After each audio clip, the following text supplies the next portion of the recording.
Welcome to the Compassionate Leaders Circle podcast. For thousands of years, the sages have known that compassion is a powerful force for good. In the last 2 decades, compassion scholars caught up with these sages, proving that there is an ROI to building loving communities and businesses. This podcast features leaders who can teach us about the power of compassion. Julienne, Ryan, welcome to the Compassionate Leaders Circle podcast. I am so happy to have you here to talk about leading with love and your beautiful book called The Learned It in Queen's Communications Playbook, Winning Against Digital Distraction. I think it's amazing and so fun. But I really want to start with something that we have in common that I didn't realize. So Julienne and I went to graduate school at Teachers College together. We met there over 20 years ago, and we're having like a nice reunion together. But I spent a lot of time in Queens growing up. And, wonderful. And you talk a lot about, what are they called? Queenites? Queensites. I came up with that phrase, Queensites. Okay. Queensites. I love Queensites. I don't know how to say it, but I love it. So I spent a lot of time in Queens growing up because my grandparents, my Italian grandparents, my mother's parents, lived in Jamaica Estates, pretty close to the Trumps. And my grandfather was a plumbing contractor and actually worked with Donald Trump's father. But I was so enthralled with your book when I was reading it, because my whole life, I've always thought of these things as Italian. And now I'm learning today that it's all about being from Queens, which is fascinating. So I would love for you to start with a little bit about your parents' background and Queens, and a little bit about who you are today, and then we're going to talk about your book. Yes, I basically lived in all the boroughs except Staten Island, so I wanted maybe sleep over there a couple of nights in an Airbnb just to kind of mark my space. Born in Brooklyn, and my family moved to Queens when I was less than a year old, and I was on the other side of St. John's where you were visiting your grandparents. So in a house that, if anybody's going to Google the old Archie Bunker shows, it was this A-frame houses that were driveway house, classic Queens architecture, where the upside looking back was that you got to know your neighbors and you got to hear everybody's conversations most of the time. Plus they came with something called stoops, which is the Queens expression for our front steps. And that was the gathering place. And the block I grew up on was a dead end. It was the block before St. John's University, which I basically used as my backyard growing up, to walk, pick flowers, just ride my bike, etc. And you asked me about my background. So my mother immigrated to the United States right after World War II. She grew up in Paris and Poland, and her family was from Poland. And then my father is first generation, and his parents both immigrated from Lithuania. I mean, it was under the Tsar at the time when they were coming over, but they had Polish-Lithuanian backgrounds. So very new to this land. And so were most of my neighbors, because a lot of them were Germans, Italians, Hungarians, Indians. So it was a real melting pot of people, which I took to be quite normal, and then went to school with people from different parts of the world. So it was a really good education, but didn't know that till later in the full extent of how much it taught me. Well, I love that you're not Italian, and all these things about my family are from Queens. So including it takes forever to say goodbye. See, there's a thing about being from Queens, you become everybody's else nationality because you're I had Italian neighbors. We had Mrs. Ruggiero that I used to just crave her meatballs and sauce because that was coming through the window. We have, so when you are in Queens, you just don't have a craving for the food your mother made. You crave everybody's food because you were always eating. Sure. Yeah. And that's how people exchange love or affection, or they gave you either food or they just taught you how to cook it. So it's a big part. So we all talk with our hands. And we talk with the hands. And I also, we probably ran into each other at St. John's, but I grew up in a very rural area in upstate New York. So as soon as we got to Queens, we would run to Union Turnpike and get either bagels or Chinese food, which didn't exist where I grew up. Okay. I get it. That was the big treat in our house. We cooked all the time, but that was the huge treat if you got Chinese food once in a while. And then you went to Dante's down the street. There was this old school Italian restaurant there. Yeah. So it's just amazing. Yeah. Well, I just so felt connected to you, and I heard my mother's voice and your voice as I was reading your book. So I'm very curious. I've heard the short story of this, but I'd love to hear a little bit about your work currently and how this book came into being, because I think it's a really interesting way to story before the book. Okay, so I'll give you two snippets. Years ago, I was doing a lot of HR, human resources work, basically recruiting, employee relations, and training. And I always use stories and vignettes in my interviews and in conversations. And I didn't really fully appreciate it till I got some feedback. I did an amazing thing where, HR people are always doing surveys for everybody else. I gave one for me about where I brought the most value to a situation and where I excel in. And it wasn't about, oh, you found us good people, or you made a nice spreadsheet and gave us statistics about what we were doing. It was about the human connection. And to quote one young lady, she said, you showed up, you made us laugh, you listened, and we were learning while you were doing that. And sometimes that made all the difference. And that just stayed with me, because up to that point, I really thought, when I am a fully formed adult, I will just speak in bullet points and PowerPoints and be this very left brain person. And when I got that feedback that people appreciated who I was and what I was doing, that was such a gift, and it just changed. And I started to do more applied storytelling and really study it, and start to bring it into groups, into not-for-profit groups and corporations, where it was about doing experiences that would help people listen to each other at its core. That is the true essence of why we tell stories, is for people to connect and listen and appreciate each other's experiences. So fast forward, I was involved in a project, and I was doing speeches and talks, and I made a wish. And then I ended up getting my wish of doing a keynote speech.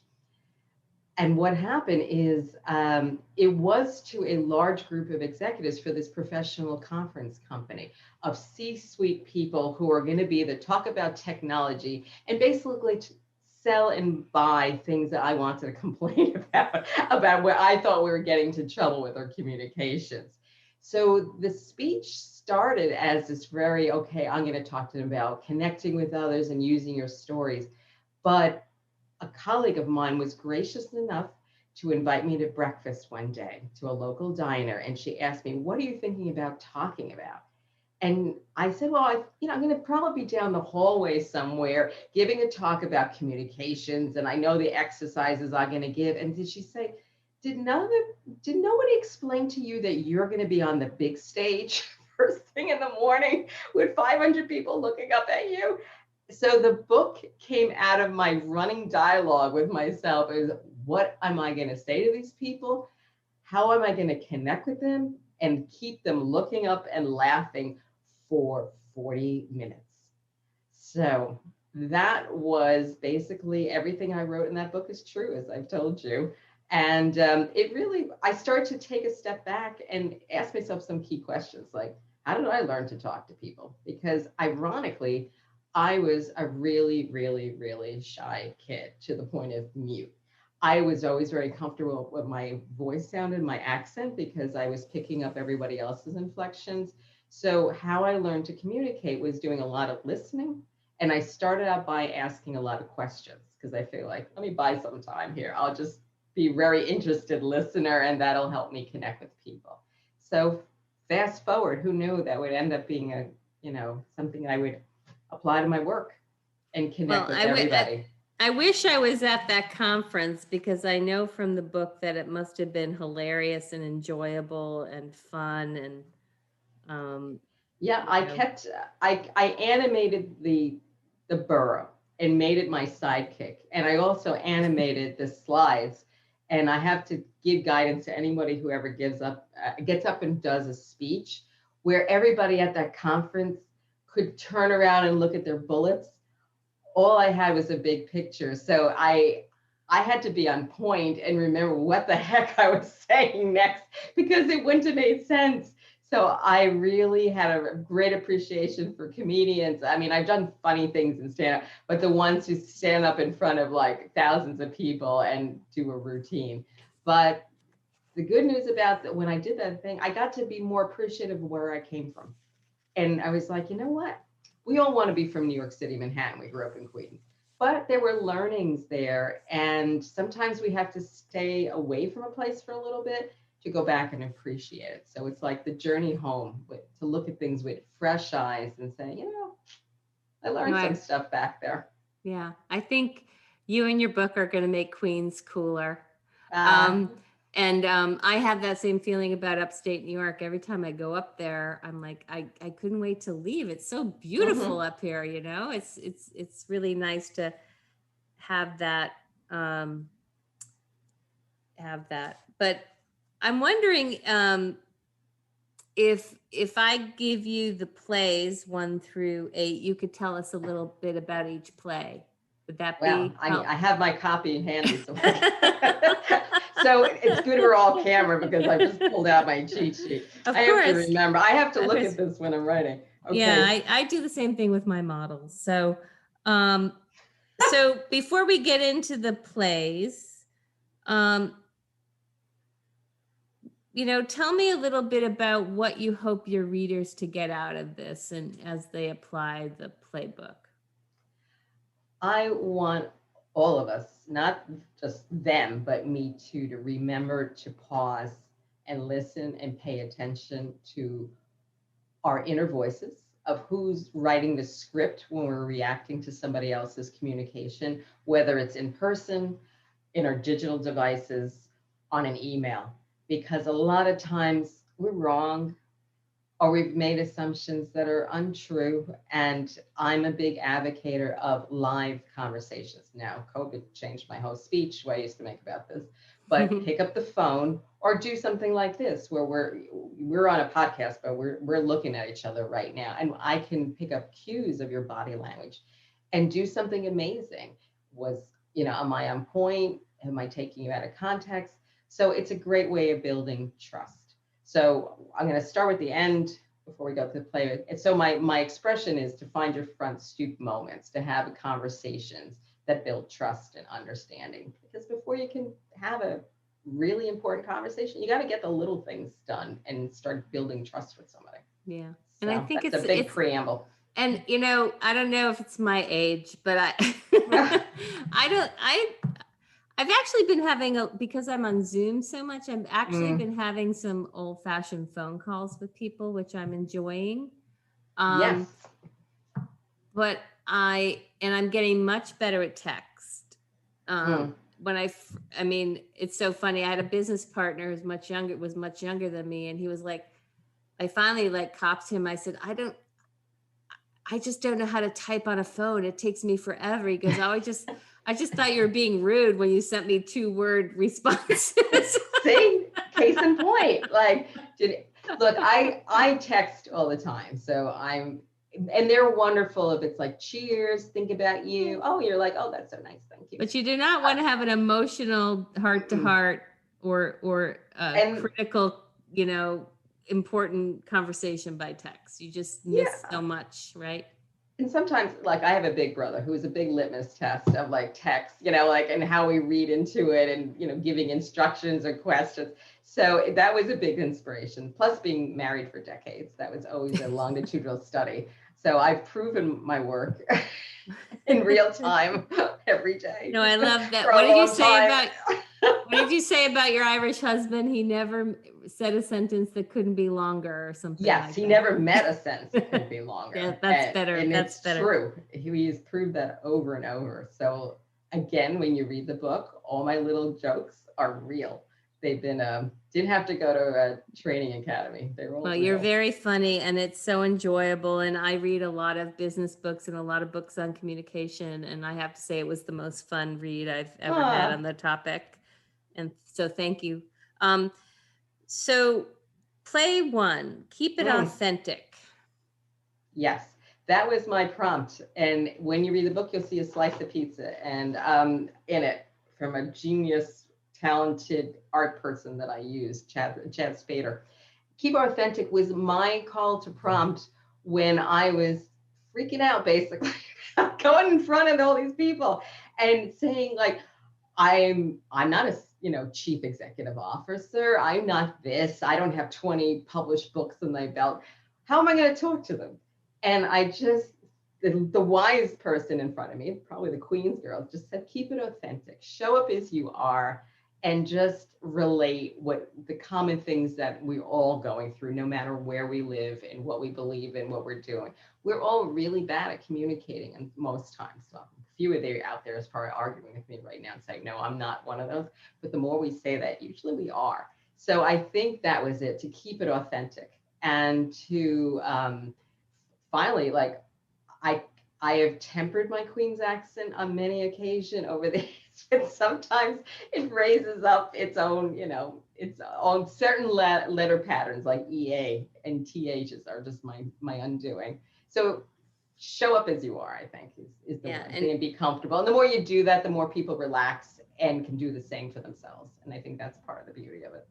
And there's a fun tutorial on how to speak Queens in Julienne's book as well. Okay, play number 2. When stuck, try something new.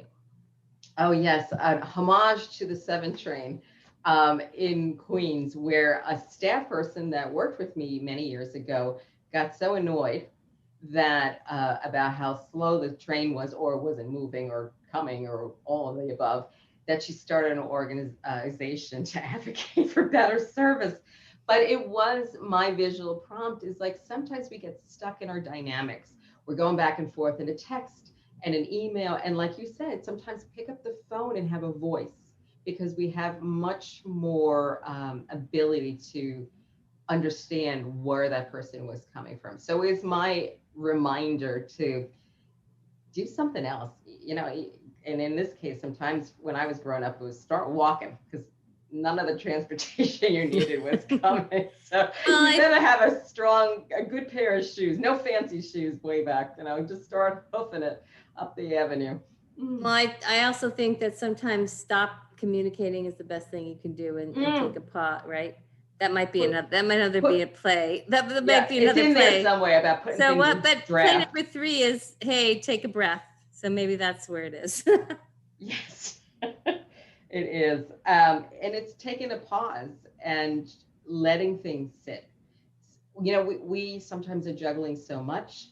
We're having emotional moments, especially in these recent times, and we can react to something that in the light of the day, or even with a nap or something, or food, it'll look a little different. So yes, take a step away from the keyboard or the text and put your phone down for 5 seconds. Sometimes I send too many emails. My colleague who's with us today probably would agree. Okay. And I just need to stop with the emails. At what time do you send these?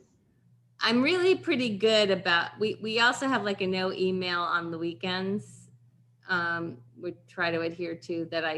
I break every once in a while, but I have a friend that used to send emails at like 4 a.m. So her team would get emails as soon as they woke up. And I said, please don't do that anymore. Because even when we're inspired and we're just excited about what we want to share, might not be the same reaction on the other side, especially when their phone is pinging next to them on the bed. Yeah, I don't have I don't do sound on my phone. so I Okay. don't hear texts or emails or anything. But Oh my I Lord. can certainly take a breath with my emails. Mm. Play number 4 is hold on to your inner child. Yes, all those years of graduate school and the money I paid, and I have whittled down transfers to a scene of kids getting into mischief with kids that are not so up to good in the schoolyard.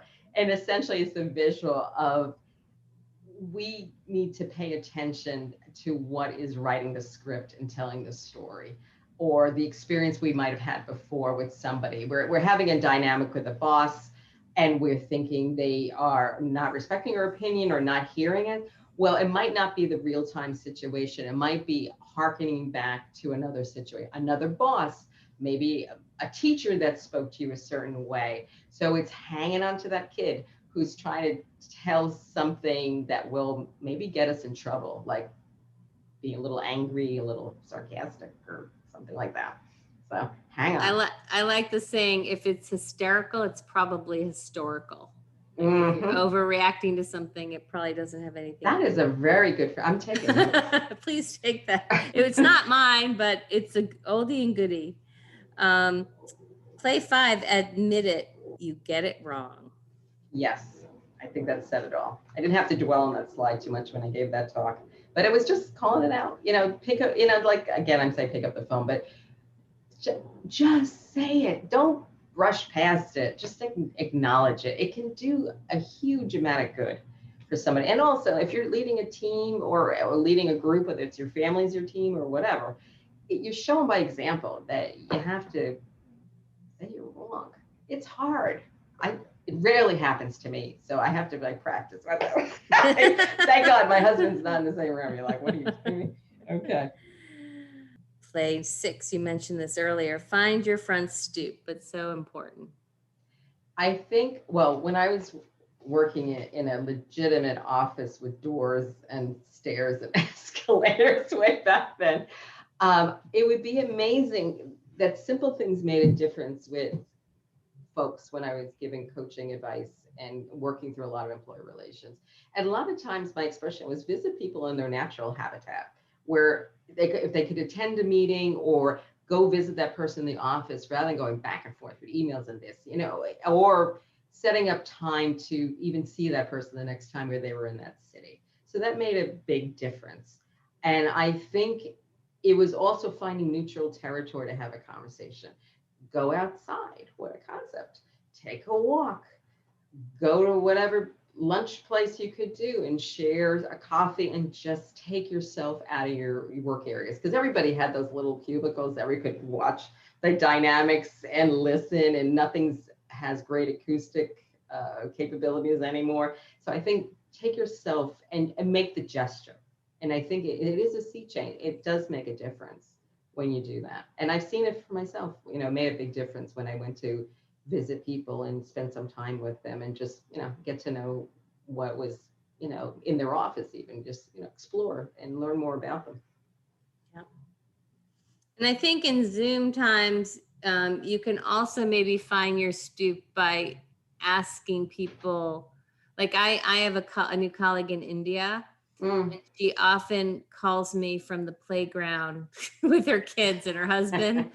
So Okay. you can even find your stoop on and connect personally through Zoom. It's setting up a habit. Mm-hmm. Yeah. My favorite, of course, is play 7. You gotta eat. Yes. Big surprise.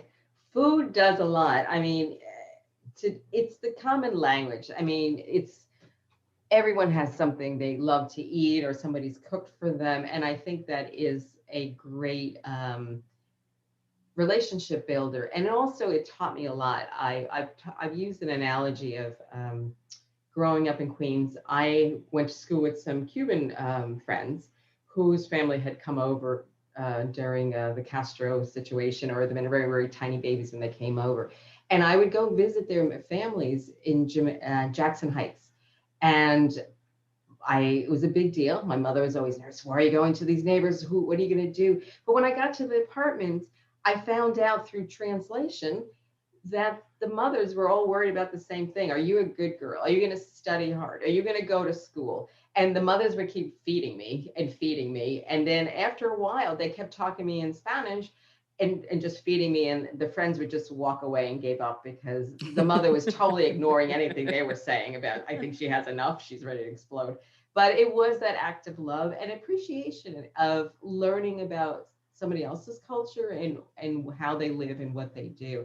And food tells such great stories. I mean, when you exchange a recipe and how you learn to make it or what you did, I think that is such a great icebreaker. And it's one of the things, this is a big, huge hint out there that I'm looking forward to more and more as we go and it start to come together. Food, come in person and talk and go to these events that really show different cultures and different levels of understanding. And there's such a heightened appreciation for all that now. It's really something. But it reminds me of a time. I had the chance to work in Ireland at one point. And I was in New York, but we had a hotel in Ireland. And my first trip there, I'll never forget. Like we had, you go eat a breakfast, and then you have coffee and biscuits, and then we were working. But when we went to lunch, it was like an hour and a half or 2 hours of lunch. And right now, nothing went fast. It would boggle my mind. And then, oh my God, it was like herding cats when I went to see my husband's family because you needed a cup of tea. And that was another thing. And that took a while. And then if you went to see the relatives, like I had to have the required ham sandwich or the Christmas cake they had been saving for me to show up and the rest. But it was endless food. But it was great because I really did enjoy that. Now, here's something where my long-term memories came. Did you work for the Fitzpatrick Hotel? Is that where you're working? No, I worked for a company called Medallion Hotels, and we actually built a hotel in Limerick, Ireland called the Constituent Park. Ooh. Yeah. But it's a place that's really evolved. But when I went there originally, I was unique. And I was also, I was also the first non-Irish person in my husband's family. So he spent a lot of time trying to explain like how he went to a city with a lot of Irish, to a college that had a lot of Irish Americans, and he found the one woman that didn't have any Irish background. So it was very interesting cross-cultural exchange. Well, my mom and dad are a different generation, but they were both Catholic. And my mother was Italian. My father was from Irish people. And it was a big controversy. Like, absolutely. Marrying an Italian. Married out of the tribe. Yes. And the last but not least play is Ask One More Question. Yes. Columbo.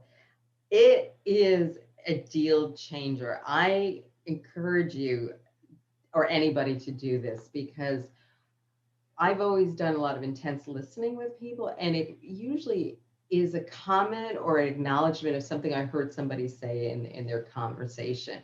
And it can be a game changer and open up where you have relationships or connections. I use that analogy of being stuck in traffic on this major highway north of the city, and two of the people had a connection with me. I was stuck with thousands of people. But when we started to talk, I realized one person worked my husband.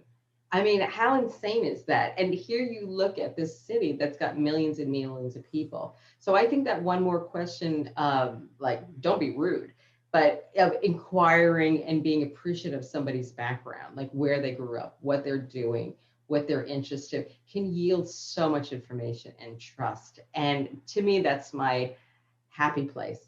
Some people buy shoes. I ask questions, find out their stories. That's why I'm the happy. Yeah, it's a hell of a lot cheaper.